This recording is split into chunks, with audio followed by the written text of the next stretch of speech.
More specifically, my dad on Sunday mornings would make breakfast. All the eggs and the bacon and the toast and the pancakes or waffles or whatever.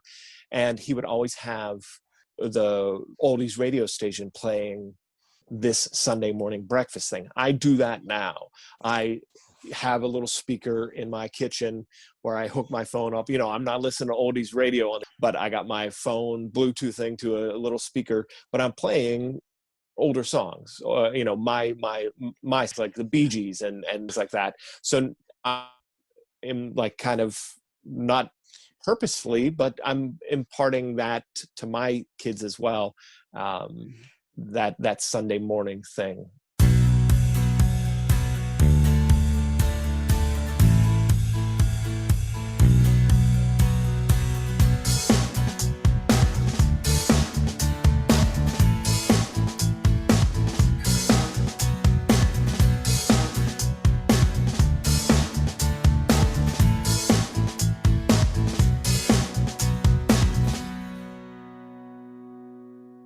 Hello, everyone, and welcome to a new episode of Set Listing Bruce, your podcast all about Bruce Springsteen, his music, and mostly his fans. I am your host, Jesse Jackson, but today we are getting off the Bruce train, and we're doing what we like to call one of our B-side episodes, and B is especially appropriate because we are going down under. We are going to one of the biggest musical acts of the 60s and 70s, and even to a certain degree the 80s, the world famous BeeGees. And I am so thrilled David Fedor is joining me today to talk about the BeeGees. David, welcome to the show. Jesse, thanks for having me. Yeah, so first off, before we even get started, how are you doing with all this craziness and COVID? Are you guys safe? Are you doing okay? Yeah, we're hanging in there. It's my wife and I and our two young boys here at home. We've been hunkered down in house Where for is the home? past couple months, just outside of Pittsburgh, Pennsylvania. So Okay. we're not our area wasn't hit hard at first, and then of course, like everybody else, it was taken over. But I was laid off earlier in the year, so I've been home with the boys, and we really haven't gone anywhere. Yesterday, I was in the car for the first time in over a month. The clock was wrong, and I like looked up when daylight savings was, and I was like, holy cow, I haven't been in my car since October. So we're staying safe, staying away from people, and so some of our family has been affected. So luckily they're doing well, but it's just something to definitely remember and tell our kids when they get older. Hey, we lived through this. Yeah. Knock on wood. Absolutely. My listeners know this, but I was laid off on January 2nd. Was very worried, not realizing a pandemic was about to happen, and ended up, luckily, by the grace of God, finding another company and starting February 10th at a job, and I was like, oh, wow, how great was this, such a quick turnaround. And then March happens, we're shutting down our office, going remote, and all of a sudden my wife looks at me and goes, holy moly, did we dodge a bullet? What if they had kept you till like March? Oh, we can't do this to Jesse right around the holidays. Let's wait till, end of February or something to lay you off. Like, oh my goodness. So we're doing okay. It's like Texas seems to we have a slightly crazy Republican governor, not to get into politics, and so we're doing okay. My wife and I we've done a few things out more than normal. We've gone to a couple of restaurants where we wear masks, but it's still crazy, and we're just like you guys, worried and just trying to be as safe as we can. Yeah, that's as best we could do, because personally, I want to make sure that, I I having somebody else be affected because of something I would do is the worst thing for me. Like, Oh, if I do something stupid and it affects me, then I kind of deserve it or whatever. But right. if I do something stupid and somebody else gets hurt, then that's unfair. And I think that's a lot of what's going on right now. Is we need to start thinking about each other and helping and being as safe we can. And hopefully, this will be in a couple months under better control. So Yeah. So I always like to start at the beginning. Now, is it David or Dave? David is fine. Okay. So, David, where did you grow up, and what kind of music was there? A lot of music in your house growing up? What kind of music did your parents listen to? I grew up just outside Pittsburgh, Pennsylvania, Okay. and I was born in the late '70s. So when I grew up, I was listening to '80s music, Right. but my parents were listening to older stuff, '50s, early '60s stuff. They were not hippies. They were not anything like that. It was oldies, like Sinatra era Hmm. things. Okay. My mom listened to the Carpenters. My dad listened to polkas on the radio and things Sure. like that. So my exposure to music was top 40 radio Yeah. in suburban Pittsburgh. So it wasn't very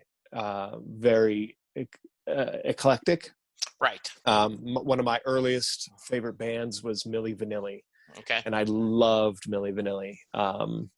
And and I would walk around with cassette tapes and listening to my Walkman and things Sure. like that. So They weren't a very big influence on you then on your music taste. You kind of found your own, now my maybe parents, later. my Yeah. parents were Yeah. Milli Vanilli. I think Yeah. Milli Vanilli had more of an effect in my Yeah. musical taste than Yes. my parents did. Exactly. Yeah. Now I could see myself listening to more of that stuff Right. and having an effect. More specifically, my dad on Sunday mornings would make Hmm. breakfast, and he Okay. would make all the eggs and the bacon and the toast and the pancakes or waffles or whatever, and he would always have the oldies radio station playing Yeah. during this Sunday morning breakfast thing. I do that now. I have a little speaker in my kitchen where I hook my phone up. I'm not listening to oldies radio on the Right. AM, but I got my phone Bluetooth thing to a little speaker, but I'm playing older songs, or my Yeah. songs like the BeeGees and Yeah. things like that. So I'm like kind of not purposefully, but I'm imparting that to my kids as well. Um, that Sunday morning thing. So That's a cool tradition. I mean, that's a thanks. very cool tradition. That's very cool.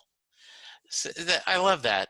Um, Thank you. so, as you get older and you're getting in high school, did your music taste change?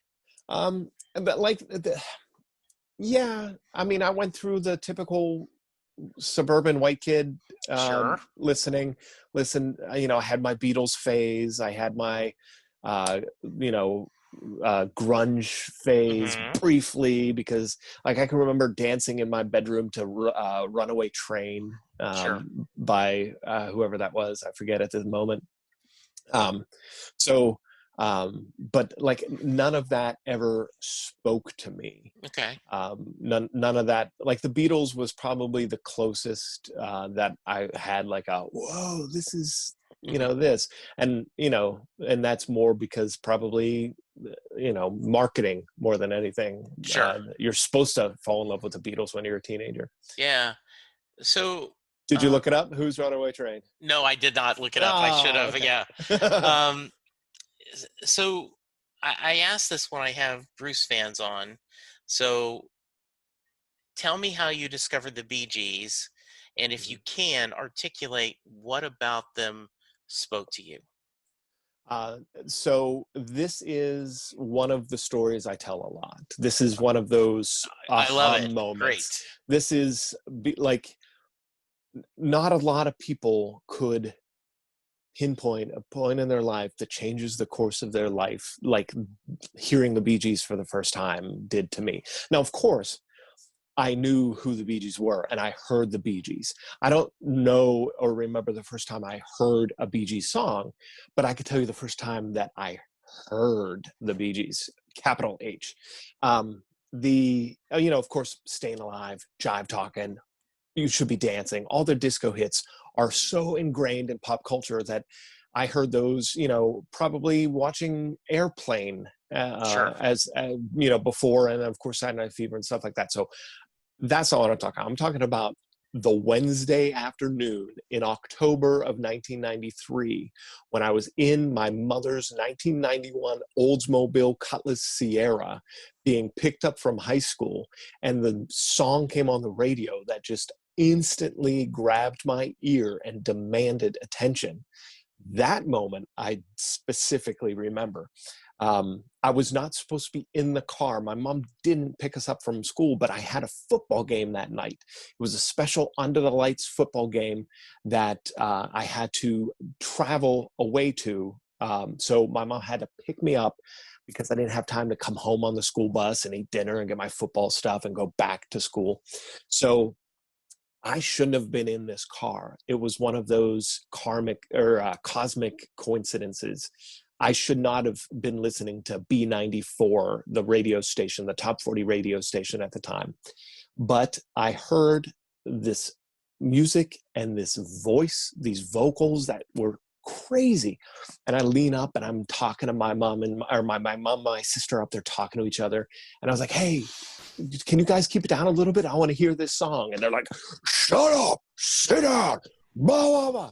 They weren't really like that, but Yes. I tell it like that because in it's your more mind fun. they were. Yes. In my mind, they Absolutely barked, So I did the only thing that I could think of, which was getting up on the seat, crawling and putting my ear onto the back of the speaker as the car is driving down Route 30 at 40 miles an hour. I'm putting my life on the line to hear this song.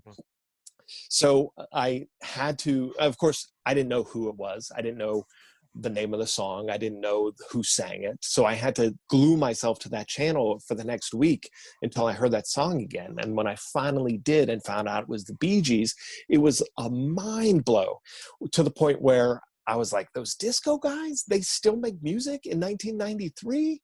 I had to go back and find their old albums. I went to flea markets and flipped through dusty old records and bought records for 25 cents and had to go to I couldn't just Google. I couldn't just go and download all their songs. I had to go hunt and get this. So the next year or two was my investigation and my growth and my discovery of all of their music, finding out that they not only were these disco guys, they had songs from the early 60s all the way through and then into the 70s when they changed to disco, and then in the 80s they started doing 80s music and were doing solo acts and doing work with other people, and then they still made music up until the year 2001. So yeah, it was a fun discovery and a fun exploration, and that is how I first heard them. You kind of explained a little bit, but looking back, why did it speak to you so much? That specific song, I don't know. Okay. The song I'm talking about is called "Paying the Price of Love." It was it was their single at the time off of their 1993 studio album "Size Isn't Everything," and it's a dance song. It's a pop song. It has an electronic beat, so it sounds like they have. They have more European music, European pop influence through the 80s and 90s. It was a little techno-y kind of beat, and Barry's vocals at one point get extremely falsetto and high and squeaky. So it was probably a combination of the things that I listened to when I was younger in the 80s, that Milli Vanilli, that era of Europop, Erasure, In Excess, Tears for Fears, other bands that don't sound like BeeGees at all. But so there was that familiarity of Europop, but then also the curiosity of this screaming falsetto probably is what did it. I wanted to go back just a minute, David, because um, my listeners know this story well. 1977, I graduated high school. I was living in my Lake Charles, Louisiana. I was living in a suburb of Lake Charles, and I went to the Preon Lake Mall on a Saturday night because I knew how to party. And I went into a Montgomery Ward, and back then Montgomery Wards had, a music section. They had the glass. You had to, ask someone to undo. And there was a Beach Boys 8-track called Endless Summer.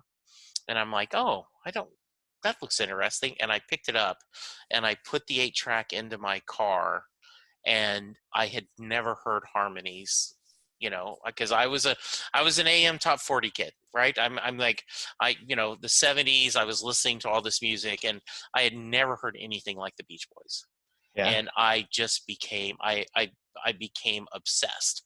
And the exact story you're talking about, because this is 1977. So I'm going to every record store I can find. Yeah. You immediately go to the B section and you start, Beach Boys. Because back then they may not even have their own, back then, there would be the big, people. Eric Clapton would have his own section, but, I don't have this Beach Boy LP, and so you'd buy it or I don't have this cassette, and, and trying to find newspaper articles or magazine articles about the Beach Boys, because I have this dying urge to know everything I can about this band. Yeah. And so that's you, right? That's in the early 90s. And you're right. There's no Google. There's no, I guess AOL might exist back then when you got the disc, maybe, but if it is, you had dial-up, which would take you, Yeah. I mean, two things about what you just said sparked some thoughts for me. Is one, I also am obviously digging in that B section of the record store, and I would always see Beach Boys albums. I would always see Beatles albums. I would always see Beck albums, because alphabetically it's always BeeGees, then Beck, then BeeGees.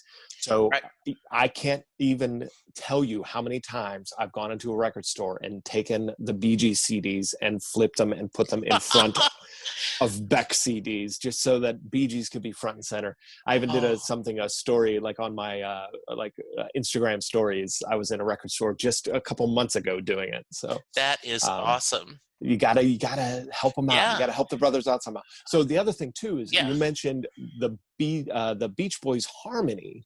Yeah. The BeeGees are also 100% their harmonies. That's the magic of what makes them amazing.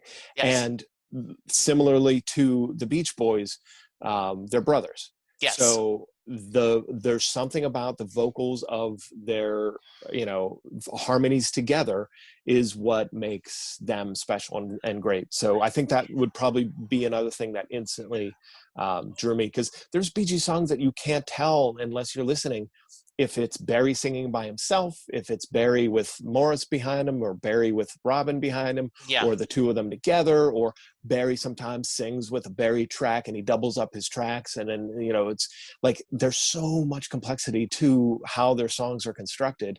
And sometimes Barry will sing a verse and then Robin will come in with a chorus. Yeah. Or, the three of them, of course, is coming on strong together is like, all that stuff is awesome. Yeah, and there is a the history of rock and roll in 500 songs is a podcast I listen to, and he's done a couple episodes about the Everly Brothers, and how talking about that, Don and Phil did not get along. One of them was a very staunch conservative, one a very staunch liberal, and they were not close as brothers, but when they sang, there was Yeah. magic. There's something about that, whether it's the genetics, it's the whatever it is, you having that blood, Yeah. and I think, you know, and I think that the brothers Gibb, right, in that harmony was absolutely beautiful. Yeah. So I'm going to share you my first. I can remember the first Nice. times I heard the Bee Gees because I thought about Oh, this. okay. Yes. All right. So I don't. I believe it's, and you'll correct me because you'll know this, but I believe it's 75, maybe 76. And I was in my. I shared a 72 Plymouth. No, it was a Mercury Meteor. Was the a 63 Mercury Meteor that my stepdad and I shared, and we had it on the radio. And I was out. I don't remember my friend's name, and the a song came over the radio, and he said, "Stop, stop! I got to hear this." And it was Nights on Broadway, Nice. and I'm like, okay, why? And there's a lyric, and I'm going to pull it up, right? That it says, well, I had to follow you, though you do not want me to. That won't stop my loving you. I can't stay away. And Yeah. he was fighting with his girlfriend at the time, and his girlfriend had said, "You just need to give me space," or whatever. In 1975 or 76 was the phrase of, "You need to give me space. You need to quit bugging me." And Yeah. he was like, "I love this song because I can't stay away. I can't stay away." And I remember that lyric, and I remember the amazing harmony, and I was Yeah. like, "Oh, I need to find out more about these." Um, Nice. and then, like everyone That's else, but that's the part of that song right there that you just said. That yeah, lyric is one of the highest parts of that song. That's when yeah, it escalates and they falsettoly yes, harmonize in hmm, falsetto. And the Nights on Broadway song itself is the first time that they started really going heavily with Barry's falsetto like that. So that's 75 is the album that was on. So that's probably when you heard it on the radio. And yeah, that's a powerful moment. and so there's a lot I want to talk to you about because I, I I have done. I've been fascinated by them because I graduated high school in '77. Okay. So you know, Saturday Night Fever, you know, the whole going through KC and the Sunshine Band and disco and you know, then you know, I grew up. You were either an Eagles or a Fleetwood Mac fan. I was an Eagles fan. I mean, all this music, and I remember loving the '60s Bee Gees. You know, I started, you know, joke in the whole world laughing. Hmm. You know, just I remember loving this, and at the time hating the anti disco, you know, feeling about them. And Yeah. so I don't know if you want to talk a little bit about that because I remember seeing a documentary that these songs originally weren't built for the album, weren't built for the film. They were just working on an album. Yeah, they were starting to write their next studio album when Robert Stigwood approached them to contribute to the soundtrack. So part of me always thinks, oh, what would have the rest of the Bee Gees album been had Yes. they not connected with this movie? And would they have been as big as they were without the movie, or would the movie have been as big as it was without the Bee Gees? Luckily, we don't ever have to play that what if Right. game because you know it did happen the way it did. But yeah, the the Bee Gees started in the mid '60s as Beatles era, Beatles-esque five-piece band, Yeah. and did a lot of that that sound, those Beatles weird sounds. They did the poppy stuff. They even experimented a little bit.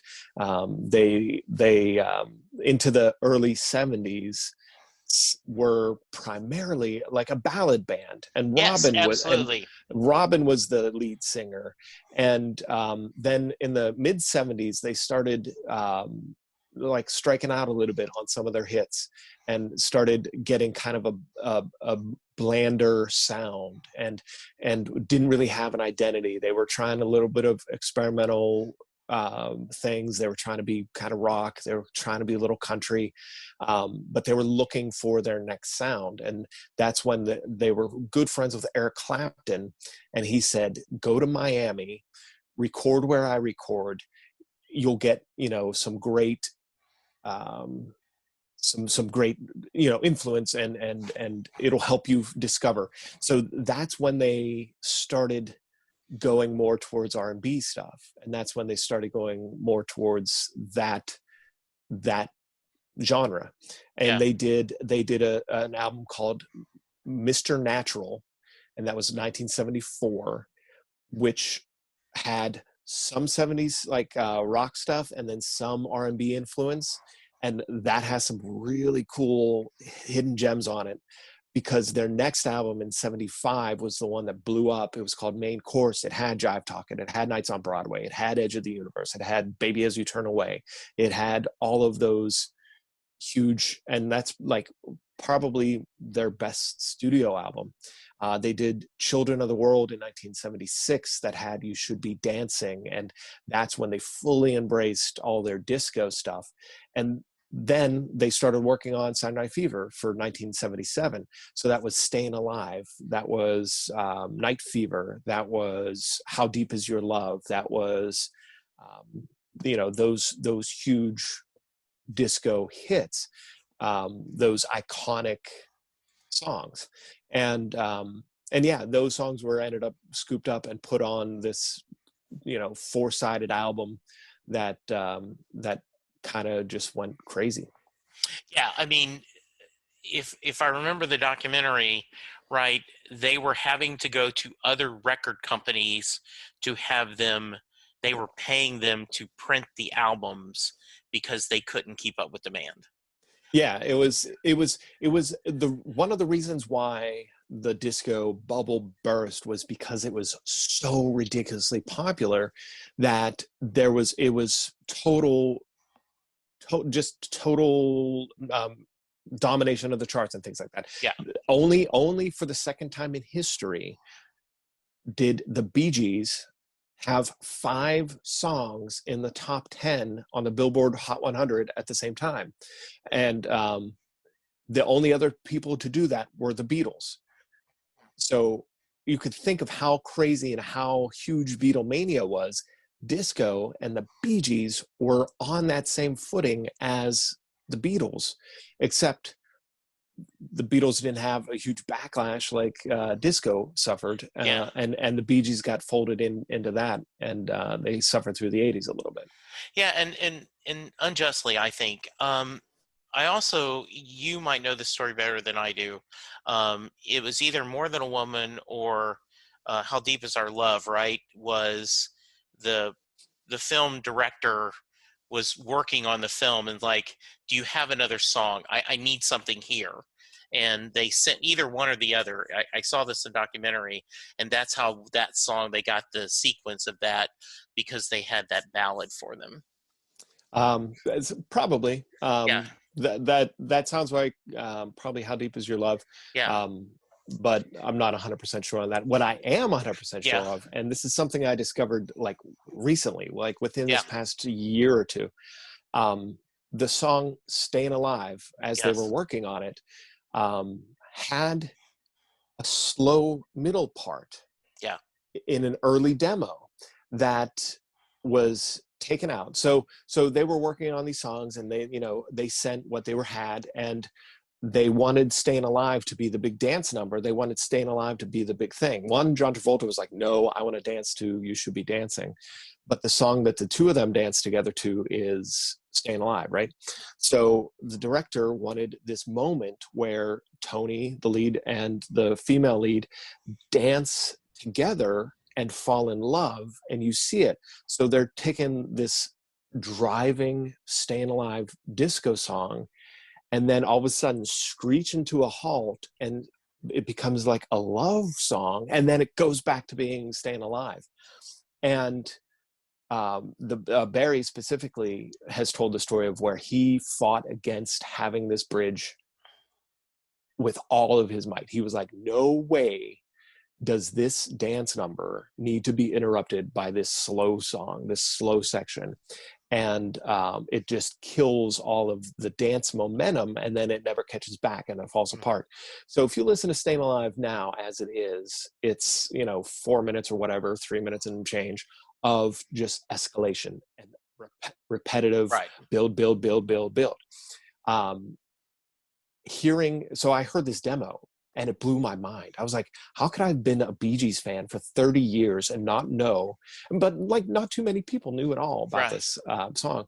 So just recently, a very clean version of this demo showed up on YouTube, and I listened to it. And I'll be honest, I really love the slow version, the slow middle section of this song.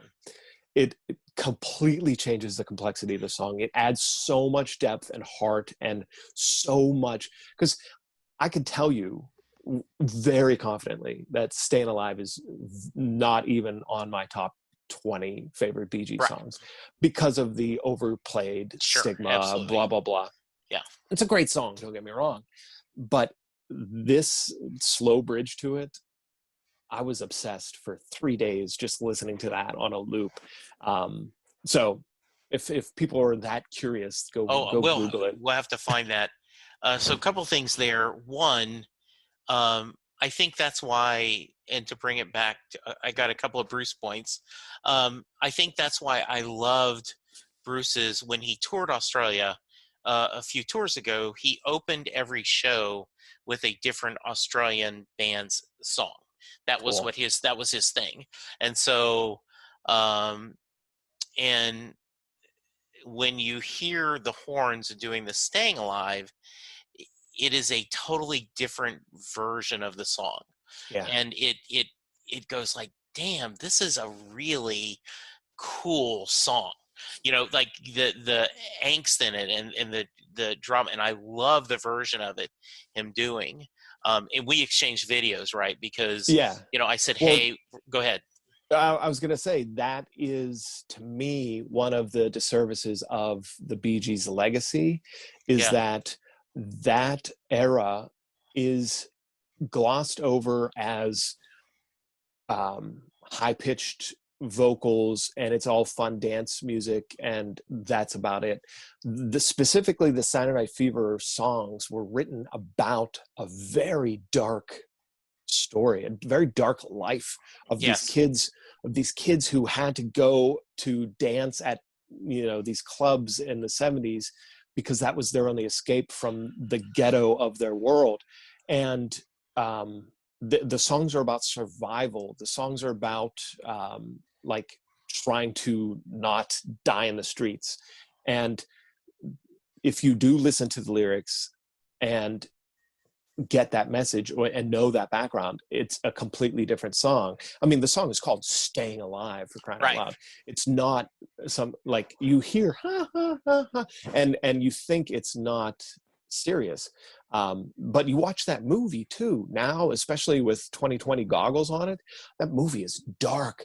The movie is, there's classism, there's racism, there's sexism, there's homophobia, there's the lead character is part of like a gang rape of like a girl in a car. Like, there's so much that goes on in that movie. It's not a pleasant movie to watch. So I'm so glad you brought that up, because I remember going to see the movie and hating it. I mean, I share this about myself. I grew up on Walt Disney movies, where there's a happy ending. Yeah. I am 61 years old today, and I will watch not today. not today. Yeah. And I watched Hallmark Christmas movies in July, right? Like, and I remember going to see that movie, being depressed at the end of it. Like, this is not the movie I was going to see. Right. I'm, in, the feeling you got while you went to see Grease even though, was, you thought this was what you're going to get, right? Right. You've got all this fun BeeGees music. There was all this exciting, and it's not. There isn't a specifically very happy ending. No. It Yeah, is that depressing. the bridge scene, Yes. and then takes a subway home, and then that's pretty much it. Yeah. They did release a PG version in the theaters at one point Yeah. because of that, because it got so popular that kids wanted to see it, or younger people Yeah. wanted to see it. So, but yeah, the R-rated version is not anything to be happy about, and it doesn't hold up. And let's not even talk about the sequel, Staying Oh, Alive, absolutely. 1983. That's Rocky in tights. That's Yeah. Sylvester Stallone's Yes. manhandling of that. But Right. back to Bruce. So Yes. you sent me the Bruce cover of Staying Alive, which was Yeah. awesome. I happen to skip a little bit through the full 8 minutes of it because Yes. it's a little excessive. Yeah. But yeah, so when you listen to that, you hear that part. Like when I listen to just a regular BeeGees, I Yeah. hear that stuff too. So Yeah. like I try to tell people, it's like, hey, no, like listen to this part. And if you want to hear awesome R&B BeeGees, you got to listen to the stuff before Saturday Night Fever. Yeah. Like 74, 75, 76. They had albums each of those years. They have some stuff that hits hard, that isn't full on white suit, Right. polyester, bell bottoms and neck chains. So that stuff is really good. So you sent me that cover that the Yes. Boss did of Yeah. the BeeGees Staying Alive. I sent you a copy of Barry singing I'm on Fire in Yes. 2014 from Yes. Philadelphia. So what Yeah. did you think of that? Yeah. So I loved it, and I remember that at the time, um, there was, I don't remember where I read it, but it was, um, Barry. I think this was Twitter, right? What tweeted how blown away he was by Bruce doing "Staying Alive."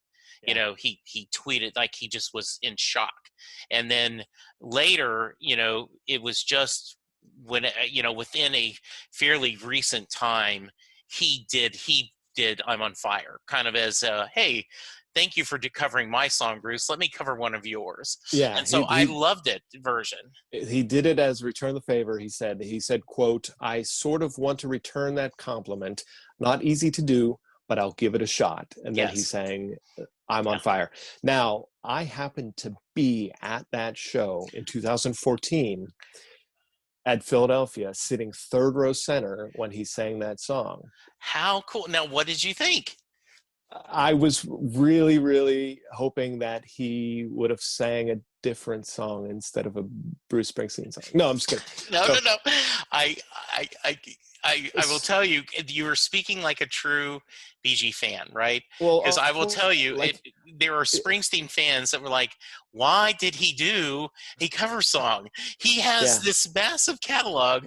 Why? Like, I remember I was in Nashville at a Springsteen show, and he did Burning Love and Can't Get No Satisfaction. Both great covers. But, I'm sure there are hardcore Springsteen fans going, really? Why are you covering Elvis and Rolling Stones? Yeah. You could do something from your deep catalog. Yeah, I definitely had that opinion. And because this was the first and only time I've ever seen anything close to the BeeGees being live. So when I started liking and becoming obsessed with the BeeGees in the early 90s, they weren't touring. They didn't do, they had some health problems. They were going through a lot of stuff. There was only a handful of live performances that I could have gone to. And I was a high school kid. Then I was in college. I didn't, and most importantly, I never thought I would ever have to not be able to see them. Right. So in 2001, when Morris tragically passed away from a twisted intestine at the age of 53, and the BeeGees stopped being the BeeGees, that was one of the things that I was, of course, devastated by the news, but then I was like, I never got to see them live. Right. I never got to hear the three of their voices in person blend together and please my ears. That sounded weird, but whatever. Anyway. No, I know exactly what you're saying. So 2014 rolls around. Barry's doing his solo tour. He's got his son Stephen. He's got Morris's daughter Samantha, and they're touring as Barry Gibb's Mythology tour. And they come to Philadelphia, which is just a few hours east of me. So I of course had to make sure that I was front as close as possible. Sure. And third row seats were only obscenely expensive as opposed to the first two rows, which were ridiculously obscenely expensive. I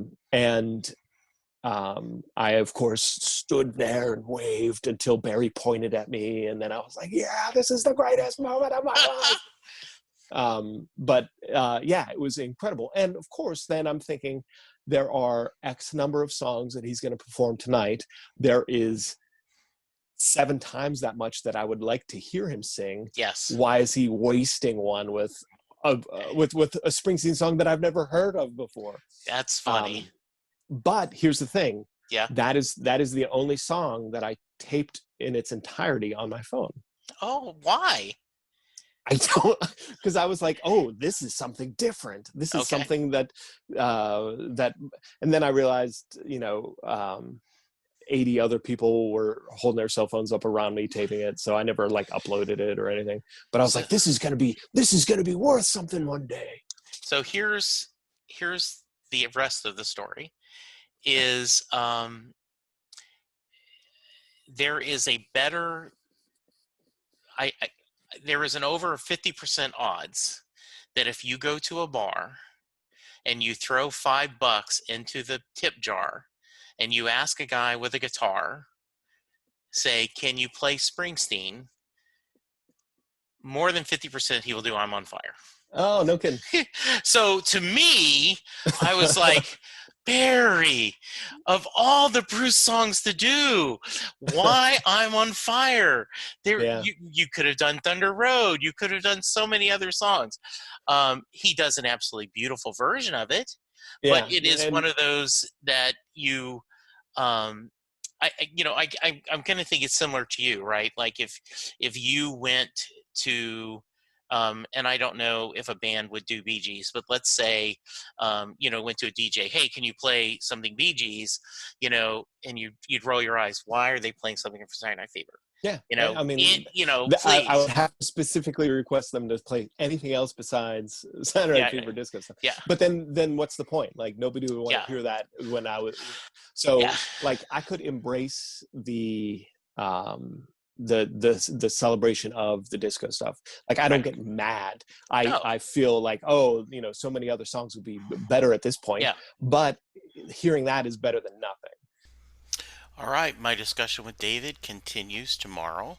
But for now, please check out this promo for another Southgate Media podcast.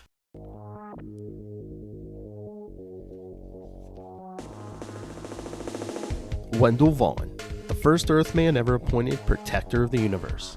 Bonded to the energy-transforming quantum bands that are both weapons and symbols of his station, he fights an ongoing battle to defend all life in the universe from cosmic evil as Quasar. That's right, everyone. Do you need a fill of Quasar and all things cosmic in the Marvel Universe? Well then, come join us every Friday on the Capes and Lunatics Sidekicks podcast, where we talk, well, of course, Quasar, Guardians of the Galaxy, Captain Marvel, any of the Captain Marvels, the Squadron Supreme, and basically anything and everything that could have Mark Grunwald's fingerprints all over it. So, if you want to deep dive into the cosmic side of Marvel and its Protector of the Universe, join us every Friday on the Capes and Lunatics Sidekicks podcast. Doing a podcast at times can be a one-way conversation, and I hate that. So please let me know what you like and don't like about the work I'm doing. You can reach the podcast via email at setlistingbruce@gmail.com. The show is on Twitter at setlistingbruce, and my personal Twitter is at jessejacksondfw. We have a website, www.setlistingbruce.com. From there, you can find links to other Springsteen podcasts, as well as other music-themed podcasts. We have a page devoted to our own SLB All-Star Band. These are guests who have been on the podcast more than 3 times.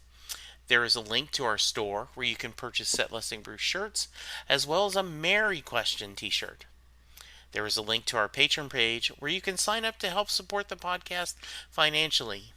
We have different levels and different rewards based on your support. If you don't have any extra cash, and right now, who does? You can support the podcast by subscribing via your favorite podcast player and leaving us a review. The more reviews we have, the easier it is for people to find us. And please tell a friend about the podcast, especially if they love Bruce or music, because it will make a difference.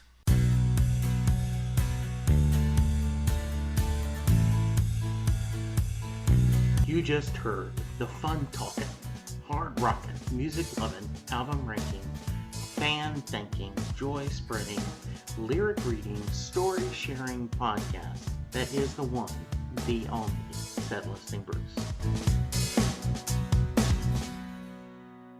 Set Listing Bruce is part of the Southgate Media podcast group. The theme for Set Listing Bruce was written by David Rosen, used by permission.